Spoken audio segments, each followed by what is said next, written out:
오늘 스바냐서 2장 4절에서 15절까지 말씀인데요. 세상의 주인 되시는 하나님이란 제목으로 같이 함께 말씀을 좀 나누겠습니다. 오늘 본문 말씀을 보시면 남유다를 둘러싸고 있는 주변 나라들에 대한 심판을 경고하는 말씀입니다. 하나님께서 스바냐를 통해서 남유다의 심판에 대해서 계속 말씀을 선포하게 하셨습니다. 그런데 오늘 본문은 남유다가 아닌 그 주변에 있는 나라들의 심판을 경고하는 말씀을 하고 있습니다.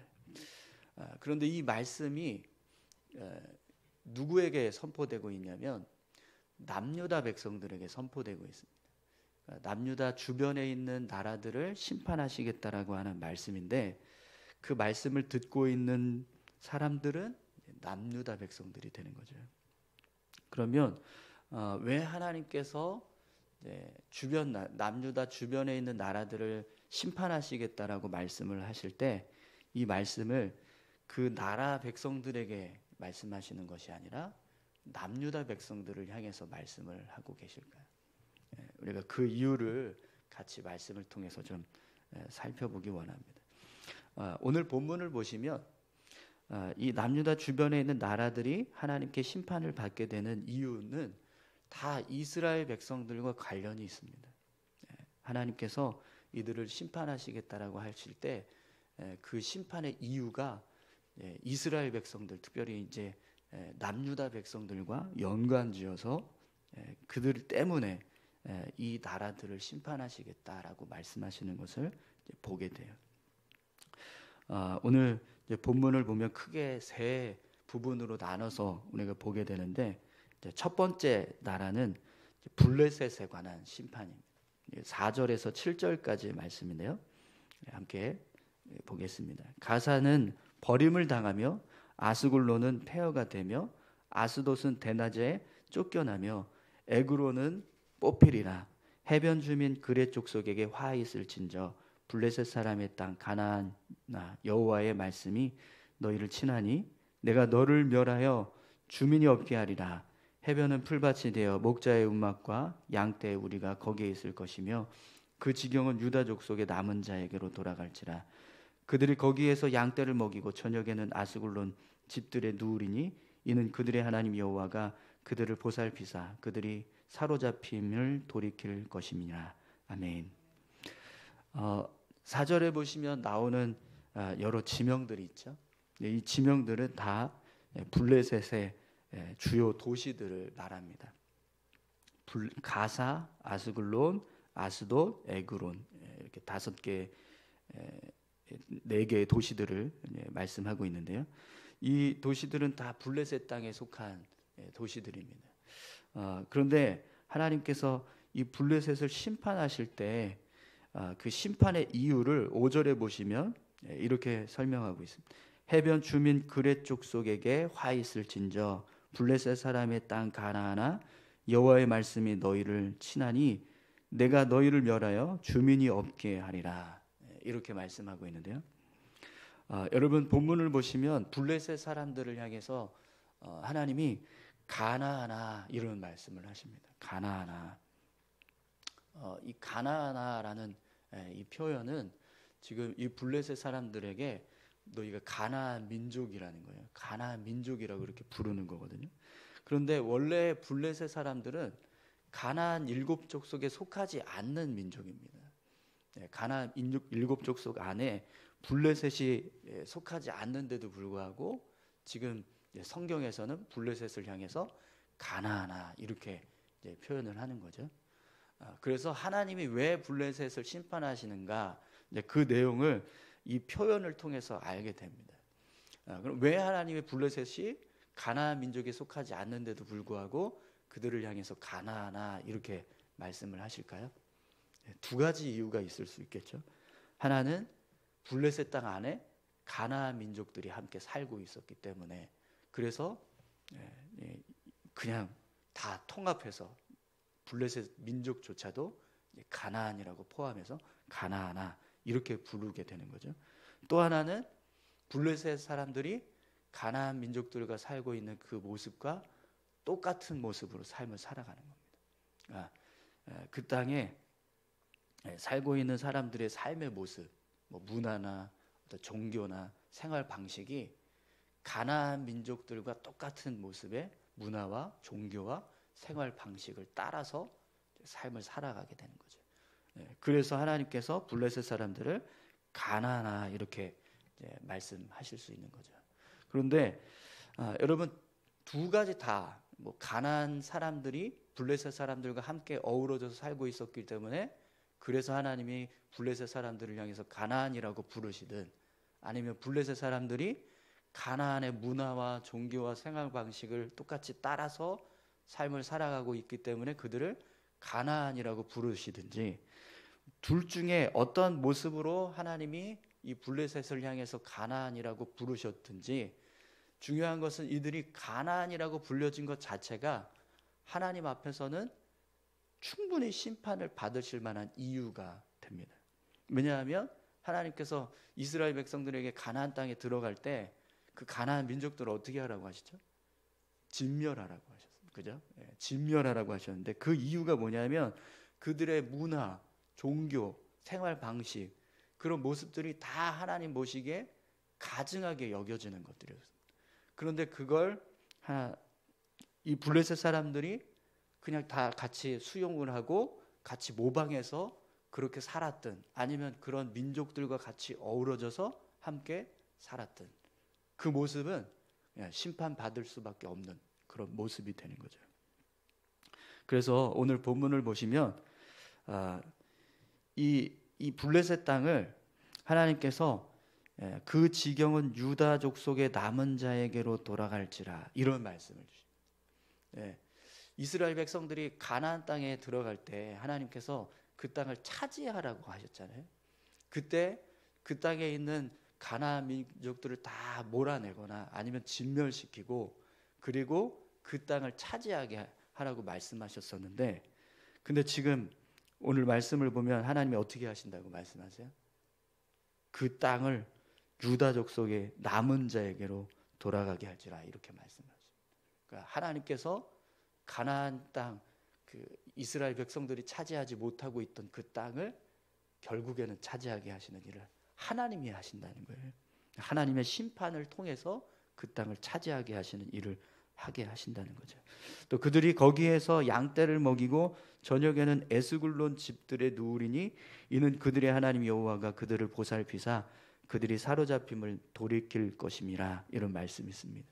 그러니까 결국에는 하나님께서 남유다가 망하면 남은 사람들이 있을 거 아니에요. 뭐 포로로 끌려가고 또 죽임당하고 하는 사람 외에 이 남유다 땅에 남겨진 유다 백성들이 있는데 그들이 이 블레셋 땅을 차지하게 될 거라고 말씀하시는 겁니다. 하나님께서 이스라엘 백성들이 그들의 손으로 가나안 땅을 차지하지 못하게 하셨었는데 못했는데 그걸 하나님이 이제 직접 차지하게 하시는 일을 하게 하는 거죠. 자, 이렇게 하나님께서 블레셋 땅을 심판하시겠다라고 하는 말씀을 하고 계십니다. 다음 심판하시는 나라들을 한번 보시죠. 8절에서 11절까지 말씀입니다. 내가 모압의 비방과 암몬 자손이 조롱하는 말을 들었나니 그들이 내 백성을 비방하고 자기들의 경계에 대하여 교만하였느니라. 그러므로 만군의 여호와 이스라엘의 하나님이 말하노라. 내가 나의 삶을 두고 맹세하노니 장차 모압은 소돔 같으며 암몬 자손은 고모라 같을 것이라. 찔레가 나며 소금 구덩이가 되어 영원히 황폐하리니 내 백성의 남은 자들이 그들을 노력하며 나의 남은 백성이 그것을 기업으로 얻을 것이라. 그들이 이런 일을 당할 것은 그들이 만군의 여호와의 백성을 해방하고 교만하여졌습니다. 여호와가 그들에게 두렵게 되어서 세상의 모든 신을 쇠약하게 하리니 이방의 모든 해변 사람들이 각각 자기 처소에서 여호와께 경배하리라. 아멘. 지금 하나님께서 심판하시는 나라들은 모압과 암몬을 심판하시겠다고 말씀하시는데요. 이 두 나라를 심판하시겠다고 하는 이유가 뭐냐면 8절에 보시면 그들이 내 백성을 비방하고 자기들의 경계에 대하여 교만하였느니라 이렇게 말씀하십니다. 또 10절에 보시면 여호와의 백성을 회방하고 교만하여졌습니다. 이런 말씀을 하고 있는데요. 그러니까 모압과 암몬이 이스라엘 백성들을 향해서 비방하고 또 조롱하고 또 교만하게 행하였다라는 겁니다. 그래서 하나님께서 이들을 심판하시겠다라고 말씀을 하세요. 그런데 여러분 적대적인 관계에 있는 나라들은 서로 비방도 할 수 있고 조롱도 할 수 있잖아요. 그죠? 그러면 뭐 당연한 일인데 왜 굳이 그런 것 때문에 이 두 나라를 심판을 하시는가? 그 이유가 있습니다. 이 모압과 암몬이 어떤 나라들인지 아시죠? 소돔과 고모라가 심판당할 때 그때 롯이 구원을 받잖아요. 두 딸들과. 근데 그 두 딸들이 롯에게 술을 마시게 하고 동침해서 낳은 두 아들이 이 모압 암몬 벤암미라고 하는 아들을 낳았었는데 이 벤암미가 이제 암몬의 이제 시조가 되는 거죠. 그래서 이 롯의 딸들에 의해서 낳은 두 아들들이 이제 민족이 돼서 나라를 세운 그 나라들이 바로 모압과 암몬인 거예요. 그렇기 때문에 엄밀히 따지고 보면 이스라엘 민족과는 어떤 관계죠?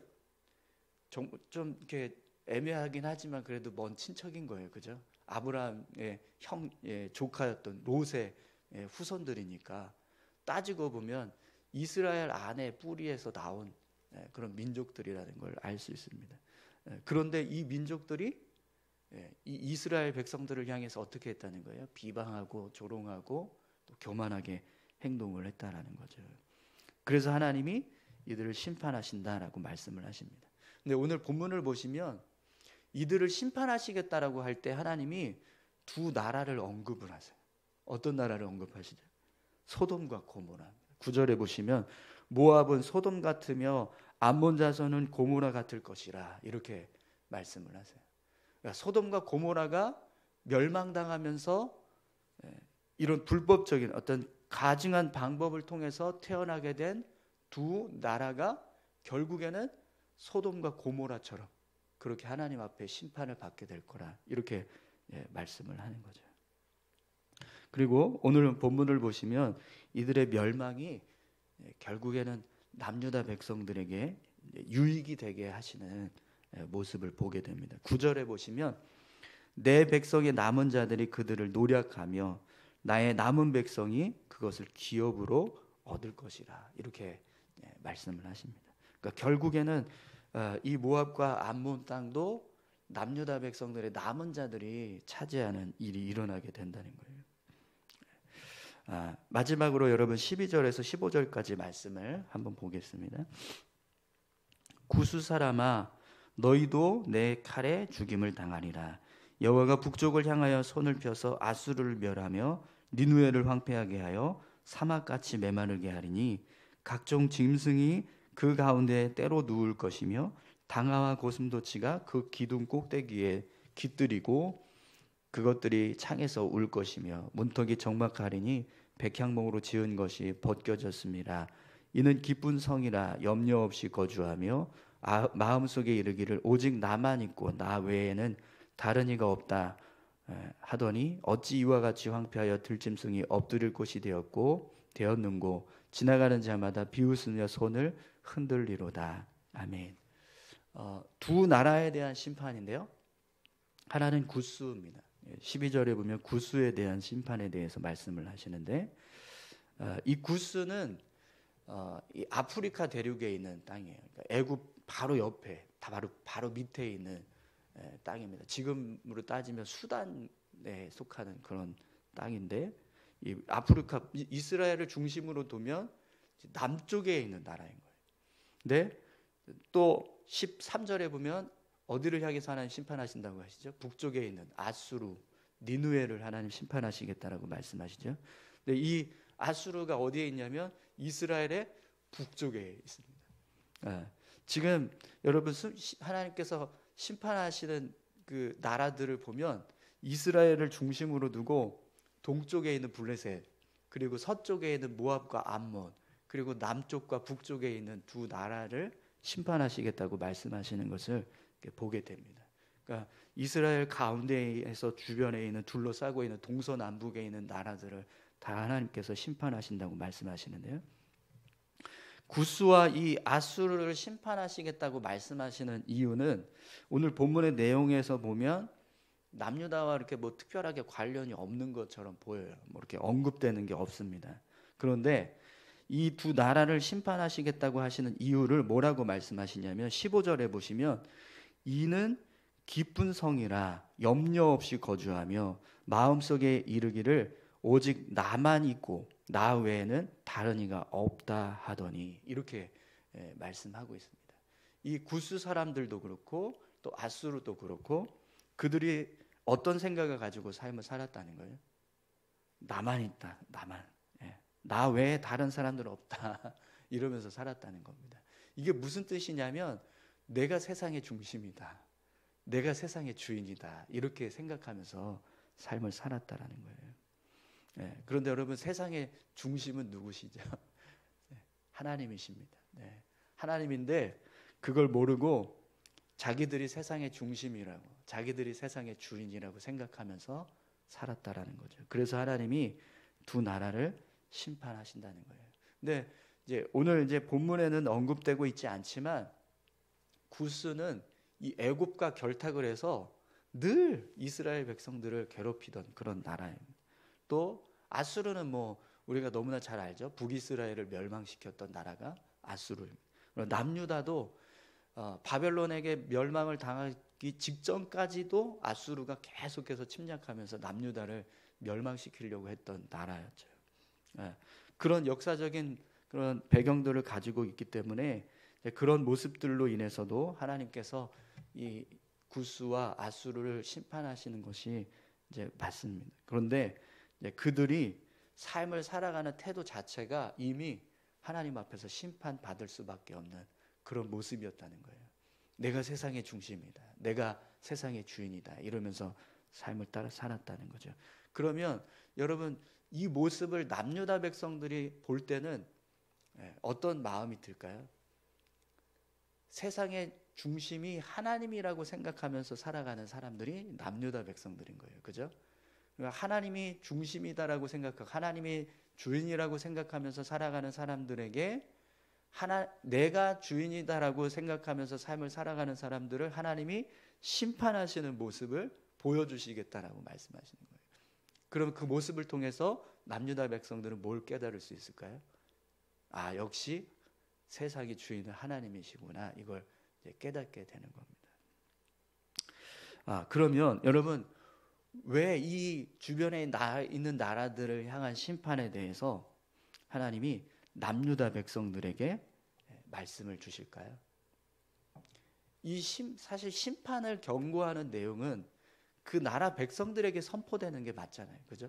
그래야 그 백성들이 듣고 돌아서든지 아니면 이제 뭐 회개하는 일을 하든지 해야 될 텐데 그게 아니라 이 말씀을 지금 남유다 백성들에게 하고 있다는 거예요.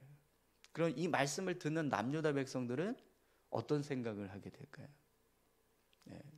앞에서도 말씀을 드렸지만 하나님이 역사의 주관자가 되시고 세상을 주관하고 계시는 분이시다라는 사실을 분명하게 알게 되는 겁니다. 하나님이 세상의 주인이시다라는 거죠. 그리고 하나님은 지금도 이 세상을 당신의 공의와 정의로 주관하고 계시는, 심판하고 계시는 분이시다라는 겁니다. 역사적으로 수많은 그런 침략과 어려움을 당하게 했던 수많은 나라들, 주변에 있는 모든 나라들, 그들을 향해서 하나님이 공의를 행하시고 정의를 행하시는 이 모습을 통해서 남유다 백성들은 살아계신 하나님은 공의와 정의를 행하시는 분이십니다 라는 사실을 알게 되는 겁니다. 그러면 그것을 깨닫게 된 남유다 백성들이 어떤 일을 하게 될까요?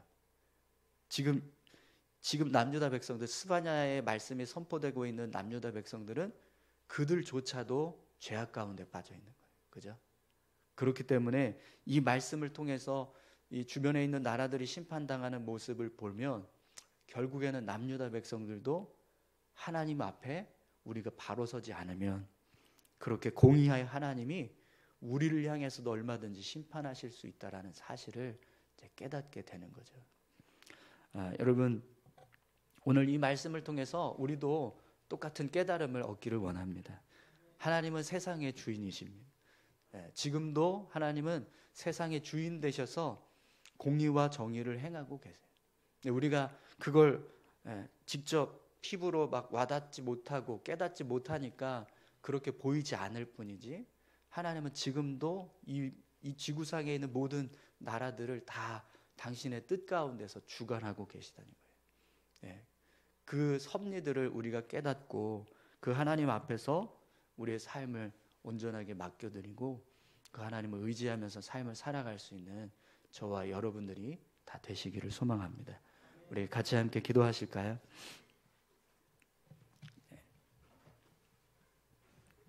하나님은 교만한 사람들, 불의를 행하는 자들, 악을 행하는 자들, 그들의 행위에 대해서 그냥 관가하시고 모른 척하시고 그냥 내버려 두시는 분이 아니십니다. 언젠가는 반드시 그들의 악행에 대해서 심판하시는 공의의 하나님이십니다. 하나님은 이 세상을 주관하시고 또 세상의 모든 나라들을 다스리시는 세상의 주인이십니다. 우리 그것을 붙잡고 늘 기억하며 그 하나님을 의지해서 살아가야 될 줄로 믿습니다. 오늘 우리에게 그런 하나님을 믿고 의지하며 살아갈 수 있는 믿음이 세워지게 해달라고 다 같이 함께 기도하시겠습니다. 하나님 아버지 감사합니다. 하나님, 우리 인생의 주관자가 되시고 우리의 삶을 주관하고 계시는 하나님이신 줄 믿습니다. 하나님, 세상의 모든